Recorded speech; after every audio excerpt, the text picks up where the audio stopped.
He gave her 1 week to help his daughter. She gave him something he thought he'd lost forever: love, trust, and family. Before we dive into the story, comment below where you're watching from. Enjoy the story, everyone. The soft chime of the bell echoed as Reid Donovan stepped into the cozy diner, the rich aroma of fresh pastries and brewed coffee wrapping around him like a blanket. It was a far cry from the upscale bistros and exclusive lounges where million-dollar deals were signed. But tonight wasn't about business. Tonight was about her. Rosie, his 5-year-old daughter, sat quietly in a wheelchair beside him, bundled in a pale lavender coat. Her head tilted downward, tiny fingers fidgeting with the hem of her dress. She didn't look around like other children might, she simply existed in her own silence. Reid's heart squeezed. The hostess, a woman in her late 20s with tired eyes and a weary smile, approached them. "Table for 2? "Somewhere quiet," Reid said, his voice calm but insistent. She guided them to a booth tucked in the back, far from the bustle of the evening crowd. As Reid slid into the seat across from Rosie, he reached for the menu but hardly read it. His focus was entirely on his daughter. "Rosie," he said softly, "are you hungry?" She gave no response. She never did. Reid let out a slow breath. That familiar ache of helplessness crept into his chest, the kind he never felt negotiating complex mergers or restructuring entire corporations. And yet, sitting across from his own child, he felt entirely lost. A server approached, notebook in hand. "Evening. I'm Callie Myers and I'll be your waitress tonight." Reid looked up. She looked to be in her mid-20s. There was something warm in her soft brown eyes, contrasting with the fatigue etched into her expression. A dusting of flour on her apron hinted she'd just been in the kitchen. "What can I start you off with?" she asked gently. Reid cleared his throat. "Grilled chicken for me. And for my daughter, something light. Maybe soup." Callie glanced at Rosie, her brow creasing with concern. "She okay with veggie noodle? We make it fresh every day." Reid nodded after a brief pause. "That's fine." "Great. I'll bring that right out." As Callie walked away, Reid reached for his phone, absently scrolling through unread messages. But his mind remained elsewhere. Would Rosie eat anything tonight? Or would it be like always? A few minutes later, Callie returned with their meals. She placed the bowl of soup gently in front of Rosie and the grilled chicken before Reid. "Let me know if there's anything else you need," she said, then disappeared into the crowd. Reid let out a soft sigh and picked up the spoon. "All right, sweet pea, let's give this a try, okay?" He scooped a small bit of the warm broth and brought it toward Rosie's lips. But before it got close, her hand snapped up, knocking the spoon aside.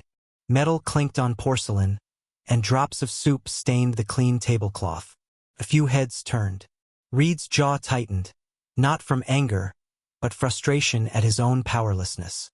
He picked up the spoon again, his voice quieter now. "Please, Rosie." Still nothing.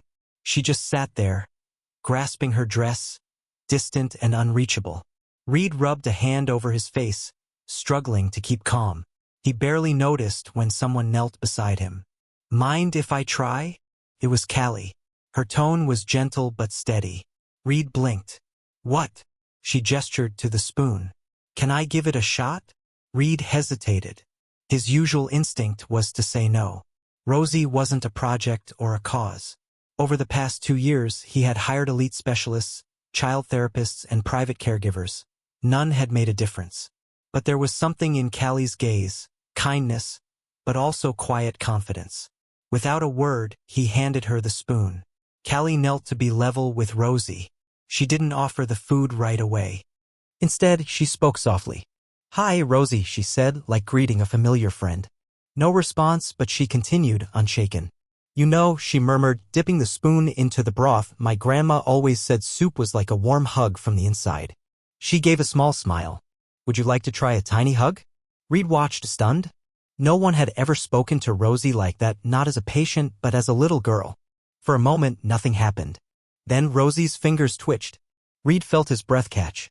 Callie's smile widened, though she didn't rush. "Just one little sip, sweetheart." Slowly and gently, she raised the spoon to Rosie's lips. This time, Rosie didn't flinch. The broth touched her mouth, and after a second's pause, she swallowed. Reid stared, barely believing it. Just one spoonful, but it meant everything. Then something even more astonishing happened. Rosie looked at Callie.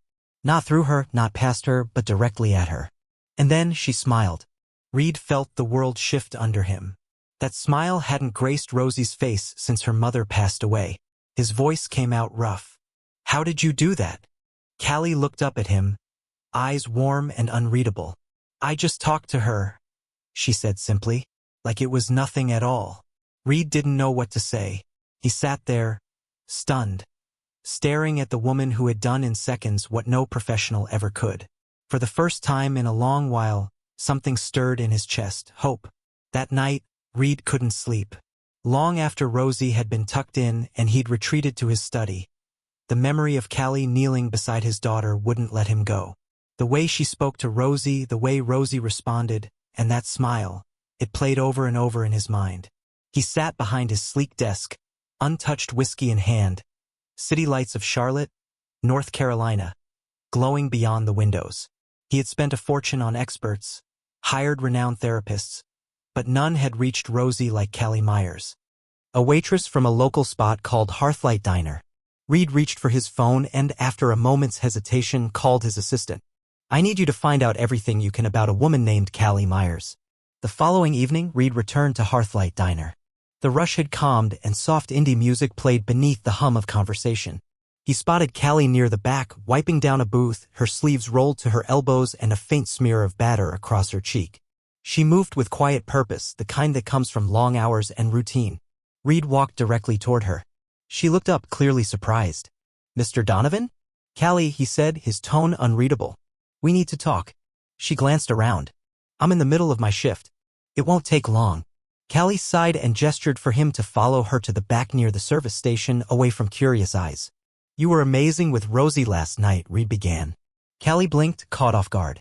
I just treated her like a little girl. That's all. Silence stretched for a beat too long. Reid's eyes searched her face. You've worked with kids like her before, haven't you? Callie stiffened. I used to babysit, that's all. Reid didn't flinch. That's not true. Callie's lips pressed into a hard line. What are you implying? I looked into your background, Reid said evenly. You studied special education at Carolina State University. You were top of your class. Callie's jaw tightened. Then 2 years ago, you just vanished. No graduation, no transfer. And now you're waiting tables at a diner. Callie's fingers curled slightly at her sides. That's not your concern, she said in a low voice. Reid leaned forward, his voice firm. It is if you're the only one who's ever made my daughter smile. Callie flinched ever so slightly, but Reid saw it. I want you to work for me, he said. Callie blinked. What? Be Rosie's caregiver. She trusts you. She connects with you. His voice softened. She needs you. Callie stared at him like he'd just spoken another language. Then she let out a short, dry laugh. You don't know me. You think hiring me is a smart move? I know enough, Reid replied calmly. You're thoughtful, patient, and whatever made you step away from your past, it wasn't a lack of ability. Callie looked away, and for a brief second he saw it, something dark and aching in her eyes. I can't, she murmured. Reid's brow furrowed. Callie, I said I can't. Her tone was firm now. Thank you for the offer, but I'm not who you think I am. Reid was quiet for a moment. Then tell me why. Callie hesitated, her throat bobbing with the effort of holding something back. Finally, she shook her head. I have tables to clear. She turned away, apron strings bouncing at her back. Reid watched her go, jaw clenched. Whatever had driven Callie Myers away from the career she once loved, it still had a grip on her.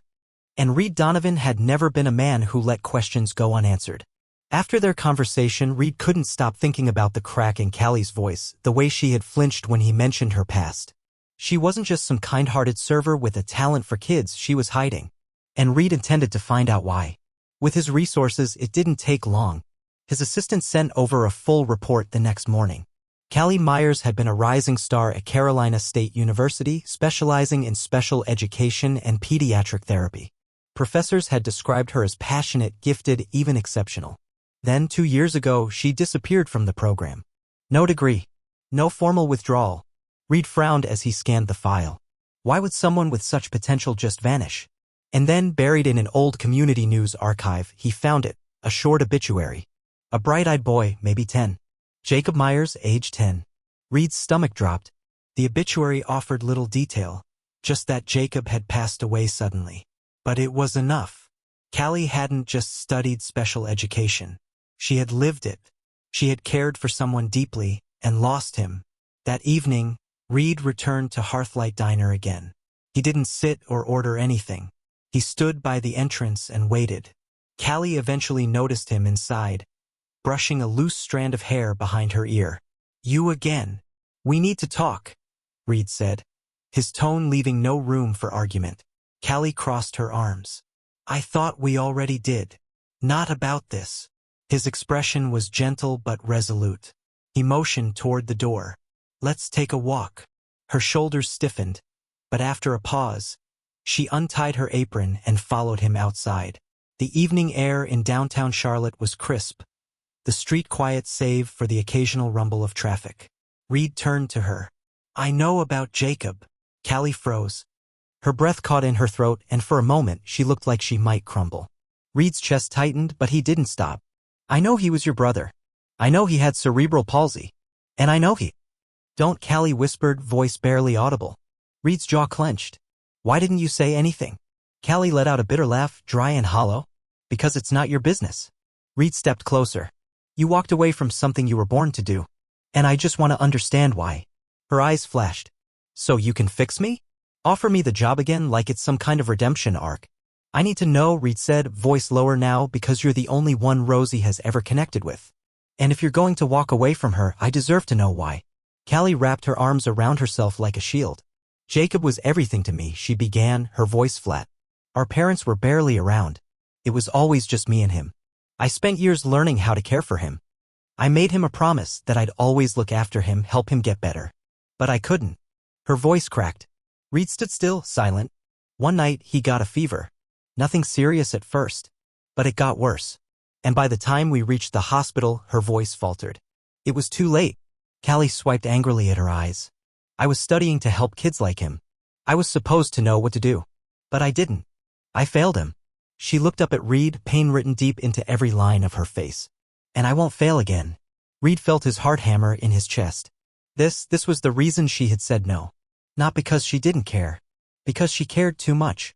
Because losing one child had broken her and she was terrified to open that door again. Callie turned away, hugging herself tightly. "So now you know. Happy?" Reid didn't answer. For once, the man who always had the perfect words stood speechless.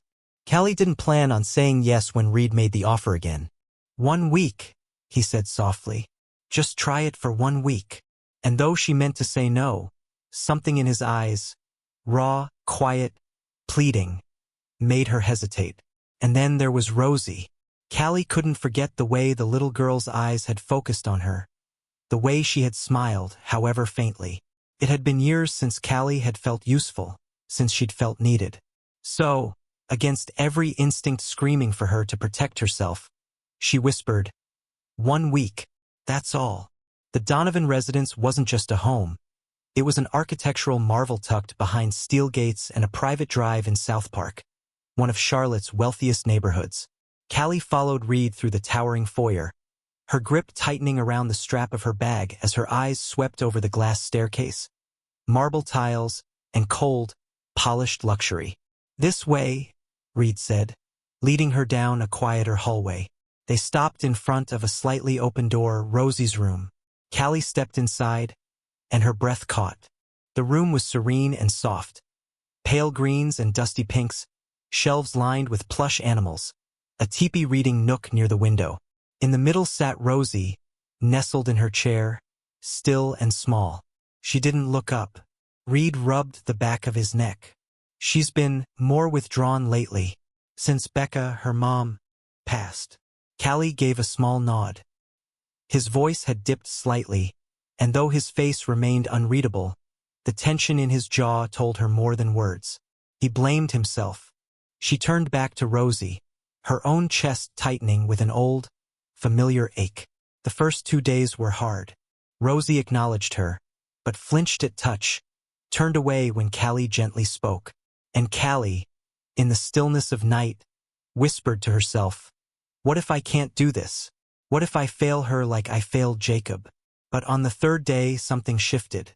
Callie had been reading aloud, Charlotte's Web, her voice soft and steady, even though Rosie gave no sign she was listening. Just as Callie reached the last page of the chapter, she noticed it, Rosie's fingers tapping lightly on the armrest. A rhythm, a response. Callie's breath caught. "You like this one, huh?"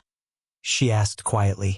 No words from Rosie, but the tapping continued. It was small, barely there, but it was enough. That night, after tucking Rosie in, Callie sat beside her, brushing the blankets smooth. Rosie's eyes fluttered. And then, in a trembling voice she hadn't used in years, Callie began to sing. "You are my sunshine, my only sunshine." Rosie stirred, but didn't pull away. "You make me happy when skies are gray." Callie's voice cracked. It was the lullaby Jacob had loved most, the one he asked for every night, even when he was hurting. Callie had vowed never to sing it again. But now, watching Rosie's small hand curl around the blanket, she couldn't stop. Out in the hallway, Reid had been passing by when he heard the music. He froze, one hand on the wall. He'd expected resistance, silence, another failure. But now, listening to that tender, mournful melody, he saw something he hadn't seen in months: his daughter sleeping peacefully. No night terrors, no restless tossing, just calm. Callie was the difference. Reid's fingers gripped the doorframe. He had done billion-dollar takeovers, flipped entire industries on their heads, and made headlines across the East Coast. But none of that compared to what he saw tonight. Rosie wasn't just stable, she was beginning to heal. And it wasn't because of him. It was because of Callie. At first, Reid stayed in the background. He told himself it was only observation, that he needed to assess if her presence made a real impact. But then, without even realizing it, he started joining in. Little by little.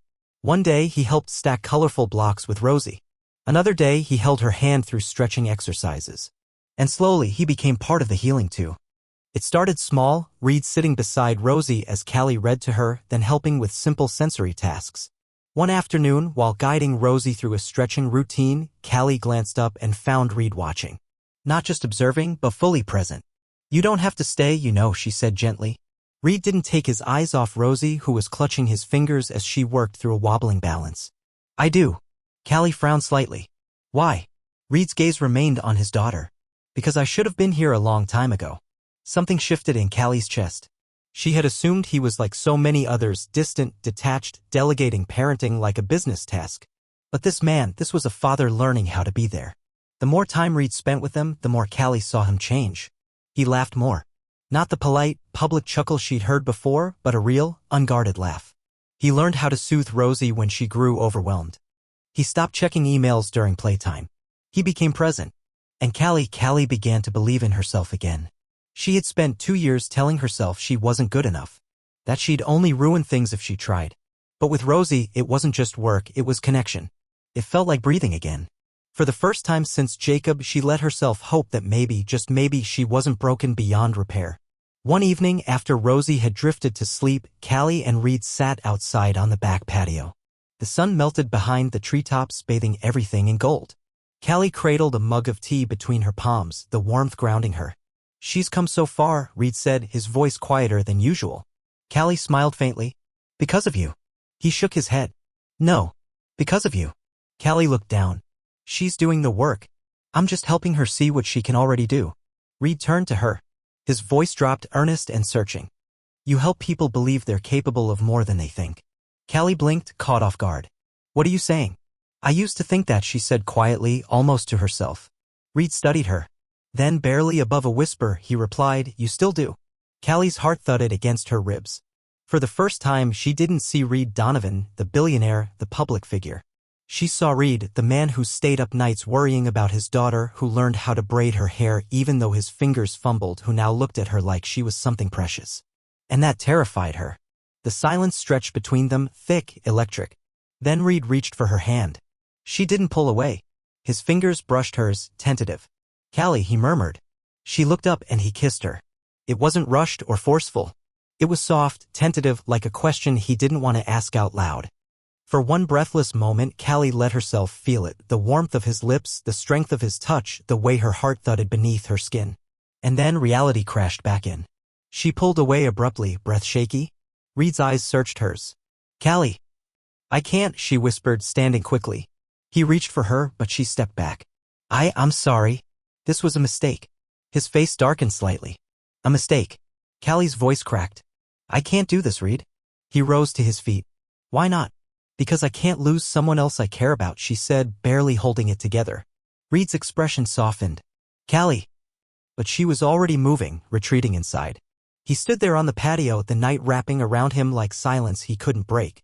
For the first time in years, Reid Donovan realized how deeply he didn't want to be alone anymore. Callie had spent so long convincing herself that building walls was safer, that if she didn't let people in, they couldn't leave. But somehow, Reid and Rosie had slipped through the cracks. And that terrified her more than anything. The next morning, she made her decision. She walked into Reid's home office, fists clenched tightly at her sides. He looked up from his laptop, brows furrowing. Callie. Her throat was tight. I'm quitting. The words hurt more than she thought they would. Reid leaned back slowly in his chair, arms folding across his chest. Come again. Callie steadied herself. I can't do this anymore. His jaw tensed. Why? Because I care. Because I'm scared. Because I don't know how to lose you. But she didn't say that. Instead, she offered a controlled shrug. It was always supposed to be temporary. I never planned to stay forever. Reid's eyes flashed with something unreadable. So that's it? You're just walking away? Callie nodded, even as her insides twisted. Reid stood, the tension in his frame unmistakable. And what about Rosie? Callie flinched. She'll be okay. No, she won't, he said, voice quiet but loaded. And you know that. Callie looked down. She couldn't afford to picture Rosie. Her tiny fingers, the way she smiled during story time, the way she leaned into Callie's shoulder during lullabies. If she let herself think about any of it, she'd fall apart. So instead, she did what she thought was necessary. She looked him in the eye and said the cruelest thing she could think of. She doesn't need me. You just think she does. And then, twisting the knife deeper, she added, maybe you're just trying to replace your wife. The silence that followed was unbearable. Reid's hands curled around the edge of his desk, knuckles white. When he finally spoke, his voice was low and sharp. Get out. Callie's throat burned. Reid. Get out, Callie.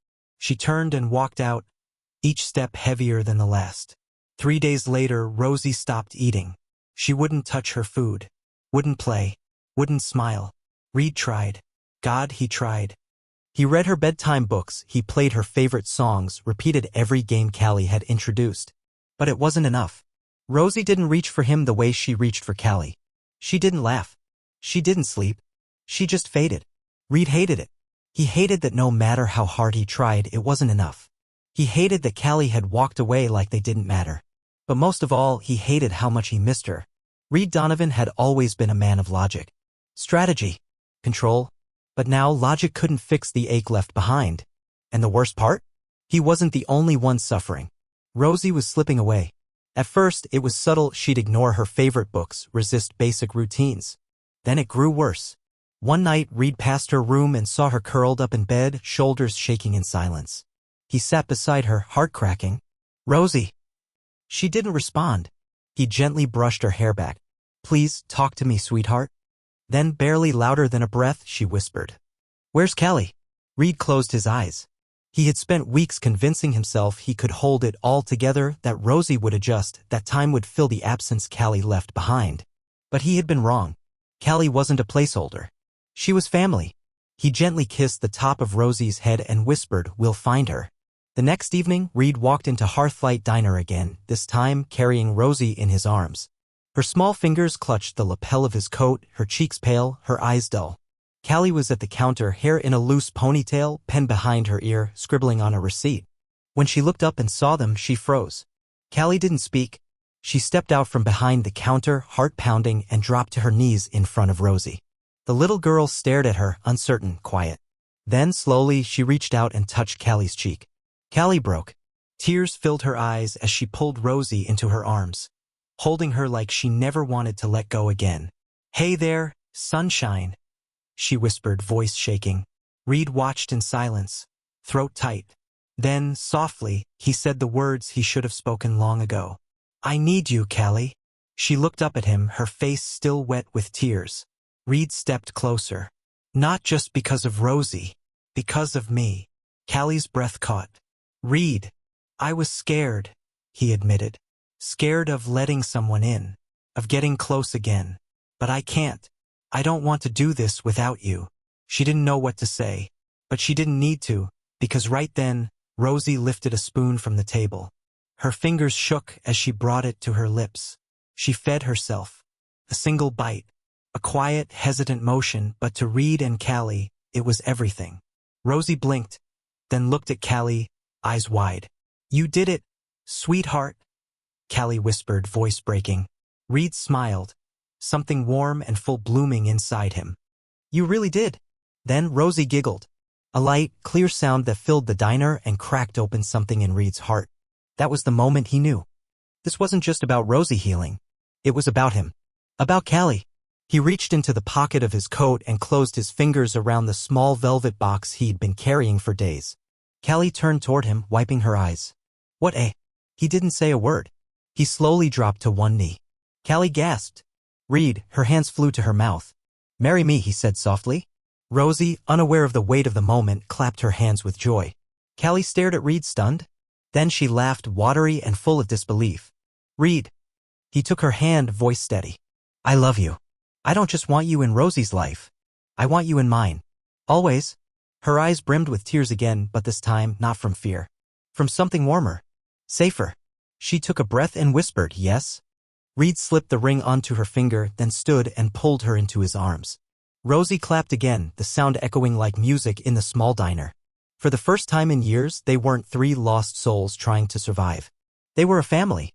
And love, a real love, wasn't something they had found by chance. It was something they had chosen. Over fear. Over the past. Over everything that once kept them apart. Callie had spent years believing love was something too fragile to risk. Reid had spent just as long believing love was something he'd lost forever. But love had found them anyway. In a diner. In a story. In a song.